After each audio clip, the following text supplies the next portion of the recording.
Question number 24 है और इसकी जो ख्वाहिश है वो ख्वाहिश ये है कि हमें बिना रिवर को क्रॉस किए हुए उसकी ब्रीथ बतानी है। बहुत ही अजीब ख्वाहिश है। देखो क्वेश्चन कह रहा है in the adjoint figure explain how one can find the breadth of the river without crossing it. बिना क्रॉस किए इसकी हमें ब्रीथ बतानी है। ये फिगर है, इसको ध्यान से पहले हम लोग समझ लेते हैं। देखो यहाँ पर कुछ पता नहीं, हमें कुछ भी पता नहीं, तो सबसे पहले जो भी क्वेश्चन में कुछ भी पता नहीं होता उसे हम लोग लेट करेंगे। तो क्या लेट करेंगे ये समझो। यहाँ पर सबसे पहले हम लोग लेट करेंगे ए बी। ये ए है, ये है बी, ठीक है। ये ए बी क्या है, ये A B is B the breadth of the river. ये जो ए बी है ना, ये ब्रीथ है रिवर की, ये हम मान लेते हैं, ठीक है।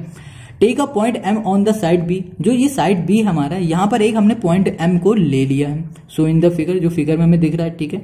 अब आगे क्वेश्चन में हमने यहाँ पे लिखा हुआ है सोल्यूशन में, let O is the mid point of B M. जो ये ओ है ये हमारा मिड पॉइंट है, किसके, बी एम के बीच में आ रहा है इसका, तो इसका नाम है ओ, ठीक है। पॉइंट का नाम हमने रख दिया ओ। आगे क्वेश्चन कह रहा है now walk perpendicular to B M from M to N. देखो ये जो एम पॉइंट है ना, यहां से हम परपेंडिकुलर चल रहे हैं, तो एम से लेकर एन तक चलेंगे और तब तक चलेंगे जब तक हमारी ये ए ओ एन एक स्ट्रेट लाइन नहीं बन जाती, ठीक है। M to N and when A O N come in straight line then stop. A O N हमारी एक स्ट्रेट लाइन बन जाएगी, वहीं पे हम लोग रुक जाएंगे, ठीक है। तो ये तो हुआ हमारा फिगर। बात करते हैं इसके सोल्यूशन का। तो सोल्यूशन में हम लोग क्या करेंगे, यहां पर हमारे पास दो ट्रायंगल दिख रहा है। एक दिख रहा है एओबी, दिख रहा है, ये ए है, ये ओ है, ये बी है, एक हो गया। दूसरा जो ट्रायंगल है वो हमारे पास MON, ये वाला ट्रायंगल। अब इन दोनों को लेंगे और इन्हें कॉन्ग्रुएंट प्रूफ करेंगे। देखो कैसे, तो यहां लिखा हमने इन ट्रायंगल हो गया हमारे पास AOB एंड हमने दूसरा जो ट्रायंगल लेना है वो है हमारे पास MON, ठीक है। ये दोनों हमारे क्या हो गए, ट्रायंगल हो गए। अब इन दोनों ट्रायंगल में हमारे पास क्या क्या खास बात है, देखो यहां पर सबसे पहले जो कॉमन है वो क्या है, मतलब जो आपस में इक्वल है, जो OB है वो बराबर है किसके, OM के। देखो जो जितनी साइड ये है उतनी साइड ये भी होगा, क्योंकि जो ये O है वो हमारा मिड पॉइंट था किसका, BM का। तो इसका मतलब ये जितनी ये होगी उतनी ये, मतलब ये दोनों आपस में इक्वल है। तो हम लोग यहाँ पर लिख सकते हैं BO या फिर लिखो OB इक्वल टू हो जाएगा OM, ठीक है। और यहाँ पर हमें क्या देना पड़ेगा, रीजन में O is the midpoint, O is a midpoint। Clear होगी इतनी बात। अब आगे देखो जो हमारे पास एंगल है ABO, देखो एंगल कहाँ है, ये A है, ये B है, ये O, ये वाला एंगल, ठीक है। और हमारे पास कौन सा, ये वाला एंगल। ये दोनों एंगल हमारे क्या है, 90 डिग्री। कैसे 90 डिग्री हो रहे हैं, ये देखो ये हमारा क्या था, जो ये एक स्ट्रेट लाइन थी, ठीक है, ये, ठीक है। ये हमारी क्या थी, एक परपेंडिकुलर है, ये भी परपेंडिकुलर। और जो भैया परपेंडिकुलर होता है ना, वो होता है हमेशा क्या, 90 डिग्री का। तो हम लोग लिख सकते हैं जो हमारे पास एंगल है ABO एक बराबर है किस एंगल के, ये हो जाएगा NMO के, ठीक है। अब NMO के बराबर है, क्यों बराबर है, क्योंकि ये हमारा 90 है, तो ये 90 डिग्री का, तो ये लिखेंगे 90H। दो चीज इक्वल हो गई। अब तीसरे में आ जाते है ना, ये दोनों क्लियर हो गए। अब देखो यहाँ पर जो हमारे पास एक एंगल बन रहा है, ये वाला और ये वाला एंगल, ये दोनों एंगल आपस में कैसे हैं, ये वर्टिकली अपोजिट एंगल है। तो हम लोग बोल सकते हैं जो हमारे पास AOB है और MON है, ये दोनों हमारे आपस में इक्वल है। तो हमने लिखा यहाँ पर AOB इक्वल टू कर दिया हमारे पास जो एंगल है MON, ये दोनों आपस में इक्वल है। तो इनको हम लोग लिख सकते हैं वर्टिकली अपोजिट एंगल, ठीक है। इतनी बात क्लियर है, ये वर्टिकली अपोजिट एंगल।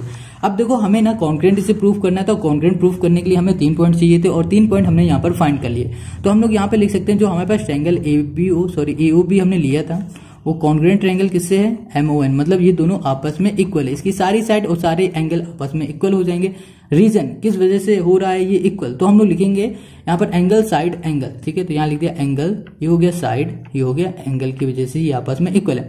अब ये दोनों आपस में इक्वल है, इसका मतलब ये हो रहा है जो हमारे पास AB साइड है वो बराबर हो जाएगी किसकी, NM के। तो बाई CPCT, बस ये हो गया हमारे इस क्वेश्चन का सोल्यूशन। अब देखो ब्रीथ नापनी थी, तो इसका मतलब ये नहीं कि कोई मीटर या सेंटीमीटर या किलोमीटर में आएगा, बस हमने ये बता दिया कि जो भैया AB होगा वो बराबर होगा NM के, बस इतना क्लियर है। बस यही हमारा क्वेश्चन नंबर 24 का आंसर था। अब हम लोग करेंगे question number 25। Question 25, in a triangle ABC D is the midpoint of side AC such that BD equals to half AC so that angle ABC is a right angle। अब देखो question जो 25 है ना, वो कह रहा है कि जो ABC है वो हमारा एक क्या है, ट्रायंगल है। D हमारा मिड पॉइंट है, किसका मिड पॉइंट है, AC लाइन का। अब यहाँ पर कह रहा है BD equals to half AC so that angle ABC is a right angle. देखो राइट एंगल क्या, राइट एंगल का मतलब ये हो रहा है कि इसका जो एक एंगल होगा वो होगा 90 डिग्री का। ये हमें प्रूव करना है कि हमें प्रूव करना है कि ये वाला एंगल होगा 90 डिग्री, यही हमें इस क्वेश्चन में करना है प्रूफ। तो बहुत इजी क्वेश्चन है। देखो जो भी गिवन है सबसे पहले यहाँ पर लिख लेते हैं। यहाँ पर कह रहा है जो डी है ना, वो डी क्या हमारा mid point, D is the mid point, is the mid point, mid point of AC। D हमारा है मिड पॉइंट किसका, AC का मिड पॉइंट है। ठीक है, अब देखो जो ये हमारे पास AC है पूरा, ठीक है, जब हमने यहाँ पर मिड पॉइंट बना लिया तो ये आपस में इक्वली पार्ट में क्या हो गया, डिवाइड हो गया, मतलब AD और DC बन गया, है ना। तो हम लोग यहाँ पर लिख सकते हैं जो AC है, या फिर लिखा हमने AD है, ठीक है, AD इक्वल्स टू DC। इसका मतलब ये हो रहा है जितना ये होगा उतना ही ये पार्ट होगा, क्योंकि ये मिड पॉइंट है। अब ये क्या है हमारा, ये होगा half of AC। Half of AC का मतलब समझ रहे हो, इसका मतलब ये हो रहा है कि हमारे पास जितना ये उतना यही है, और इस पूरे का ये हाफ है, इतना पार्ट, ठीक है, मतलब ये AD है इस पूरे का हाफ है, और DC है ये इस पूरे का हाफ है। क्लियर हो गया इतना बात। अब आगे देखो यहाँ पर जो हमारे पास BD है वो क्वेश्चन में गिवन है, जो ये BD है क्वेश्चन में गिवन है वो है हमारा हाफ ऑफ AC। अब इन दोनों को जरा ध्यान से देखो कि ये दोनों हमारे सेम चीज के ही इक्वल है, हाफ ऑफ AC की हाफ ऑफ AC, है ना। तो इसका मतलब ये हो रहा है जो हमारे पास AD है वो इक्वल हो जाएगा DC के, और जो हमारे पास DC है वो इक्वल हो जाएगा BD के। ये तीनों हो जाएंगे आपस में इक्वल। तो हम लोग यहां पर कंसीडर करते हैं, consider AD equals to BD, ठीक है, AD बराबर हमारे BD के, ठीक है। अब हम लोग ये भी कर सकते हैं जो CD होगा वो भी बराबर हो जाएगा हमारे पास किसका, मतलब CD मतलब DC बोलो या फिर CD बराबर, वो बराबर हो जाएगा हमारे पास BD के, ठीक है। ये हम लोग बोल सकते हैं क्योंकि ये आपस में इक्वल है। अभी हमने बोला जो AD है वो बराबर हो जाएगा BD के।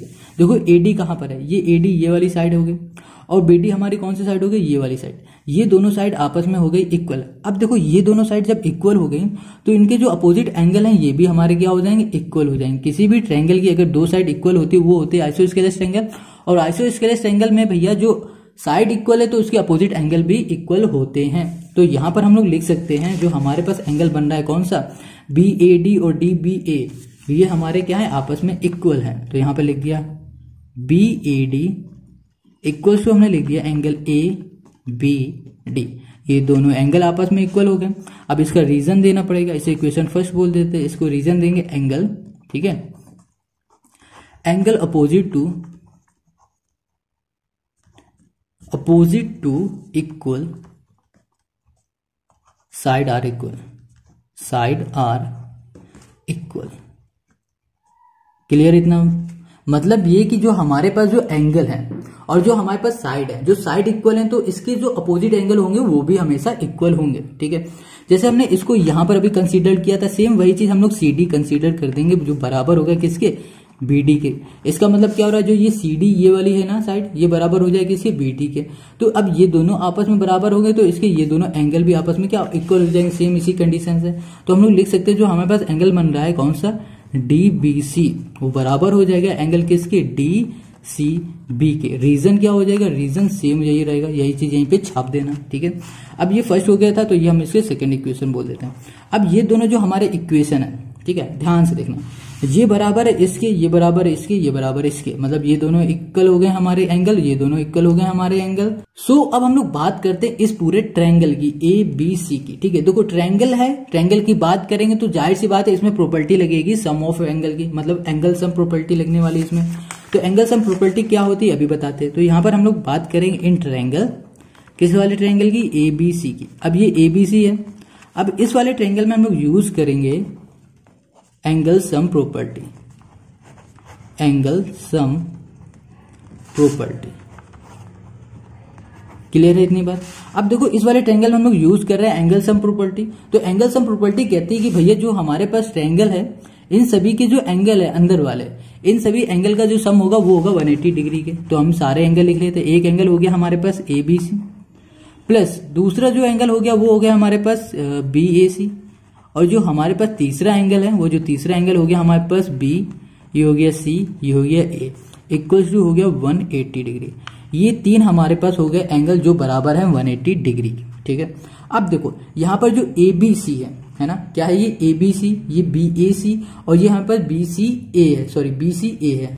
अब ध्यान से देखना थोड़ी सी बात, यहाँ पर क्या लिखा है हमने BAC लिखा हुआ है, ये हमारे पास B है, ये B है, ये A है, ये है C, ठीक है। अब हमने क्या किया, बात तो हम लोग इस एंगल की कर रहे हैं ना, तो BAC की जगह पे हम लोग BAD लिख देंगे, कोई फर्क पड़ेगा नहीं पड़ेगा, क्योंकि हम लोग बात अभी भी A की कर रहे थे और जब हम लोग C ले रहे हैं तो भी बात हम लोग A की कर रहे हैं। तो हम लोग यहाँ पर लिख सकते हैं जो ABC है उसको ऐसे लेने देते हैं, ABC हो गया, यहाँ पर हो जाएगा प्लस BAC है हमारे पास, ठीक है। क्या है BAC, इसकी जगह पे हम लोग लिख देते हैं BAD, वो क्लियर है। अब देखो यहाँ पर BCA है हमारे पास, क्या है BCA, ये है B, ये है C, ये है A। अब BCA में हम लोग बात कर रहे हैं इस वाले एंगल की, तो हम लोग इस वाले एंगल को हम ऐसे भी लिख सकते हैं, BCD कर सकते हैं ना, कोई दिक्कत नहीं। तो हम लोग यहाँ पे लिख दिया हमने BCD इक्वल टू कर दिया 180 डिग्री, क्लियर हो गया इतनी बात। अब देखो BAD कहाँ पर है, कहीं पर है, यहाँ पर है BAD किसके बराबर था हमारा, ABD के। तो हम लोग BAD की जगह पे लिख सकते हैं जो हमारा है ABD, क्योंकि ये दोनों आपस में इक्वल है, तो इसकी जगह पे हमने ये लिख दिया, कोई दिक्कत नहीं। सेम चीज वहीं पे यहाँ पर देखो, यहाँ पर है हमारे पास एंगल है BCD है, देखो BCD, बस ये उल्टा लिखा हुआ है, ये ऐसे लिखा है, ये ऐसे लिखा है, ये बराबर है इसके, तो हम लोग इसकी जगह पे ये लिख सकते हैं। तो हमने लिख दिया एंगल D, ये हो गया B, ये हो गया C, इक्वल्स हो गया 180 डिग्री, क्लियर है। अब ये एंगल ABC, अब ये ABC है, ये ABD है और ये DBC है, ठीक है। ध्यान देना अभी यहाँ पर ना क्या, ये दो जो एंगल हैं इनको देखते हैं। यहाँ पर ABD है, कहाँ पर है, ये A है, ये B है, ये D है, बात हो रही इस एंगल की, ठीक है। अब देखो यहीं पर हमारे पास दूसरा जो एंगल है वो क्या है, DBC, ये है D, ये है B, ये है C, ये हमारे पास क्या है दूसरा एंगल। अब इन दोनों एंगल को अगर हम लोग जोड़ देते हैं, हमें क्या लिखा हुआ है यहाँ पर, ये एंगल प्लस ये एंगल है। अब इन दोनों एंगल को हम जोड़ देते हैं तो बन जाता है ABC बन जाएगा। तो हम लोग इसकी जगह पे लिख देंगे एंगल A, ये हो जाएगा B, ये हो जाएगा C, इक्वल टू हो जाएगा 180 डिग्री, ठीक है। यहाँ पर प्लस कर दिया, ये एंगल ABC हो गया, ठीक है। अब इन दोनों को ऐड करेंगे तो यहाँ लिख दिया 2 एंगल ABC इक्वल टू हो गया 180। अब देखो भाई साहब, ये जो हमारा 2 है मल्टीप्लाई में यहाँ चला जाएगा, ये हो जाएगा डिवाइड में, तो हम लोग यहाँ पर लिखेंगे angle ABC equals to 180 divide में हो गया 2, कैंसिल करो तो ये हो गया 90। तो हमें क्या प्रूफ करना है कि जो ABC था वो हमारा 90 था। 90 तभी होता है जब हमारा होता है राइट एंगल ट्रायंगल। तो हमने प्रूफ कर दिया कि भैया ये जो फिगर है हमारा ये है 90 डिग्री का एंगल, तो ये फिगर बन गया हमारा राइट एंगल। तो क्वेश्चन नंबर 25 का ये हो गया आंसर। आई होप आपको समझ में आ गया। कमेंट करो, लाइक करो, सब्सक्राइब करो। मिलेंगे हम लोग नेक्स्ट वीडियो में।